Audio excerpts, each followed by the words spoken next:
મહીસાગર જિલ્લાના લુણાવાડા તાલુકાના નાના વડદલા ગામના જૂની વસાહત ખાંટ ફળિયામાં રાતના સમયે રહેણાંક વિસ્તારમાં અજગર ઘૂસી આવતા ભયનો માહોલ સર્જાયો, જ્યારે વન વિભાગને જાણ કરીને અજગરને રેસ્ક્યુ કરવામાં આવ્યું હતું।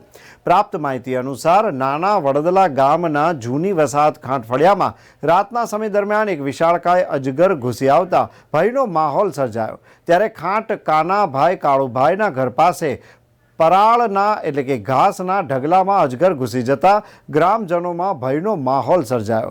જ્યારે આ સમગ્ર ઘટનાની જાણ ગામના જાગૃત નાગરિક ભીખાભાઈ ખાંટને થતાં તેમના દ્વારા તાત્કાલિક એનિમલ ચેરિટેબલ ટ્રસ્ટના રાકેશભાઈ બારોટ તેમજ વન વિભાગના કે.એસ. સોલંકીને જાણ કરવામાં આવતા યુદ્ધના ધોરણે એનિમલ ચેરિટેબલ ટ્રસ્ટ તેમજ વન વિભાગની ટીમ ઘટના સ્થળે પહોંચી હતી અને અંદાજે 10 થી 15 ફૂટ લાંબા વિશાળ મહાકાય અજગરનું રેસ્ક્યુ કરવામાં આવ્યું હતું અને સલામત સ્થળે છોડી મૂકવામાં આવ્યો હતો। જ્યારે અજગરનું રેસ્ક્યુ થતાં ગ્રામજનોએ હાશકારો અનુભવ્યો હતો અને મોટી સંખ્યામાં સ્થાનિક લોકો અજગરને જોવા ઉમટી પડ્યા હતા।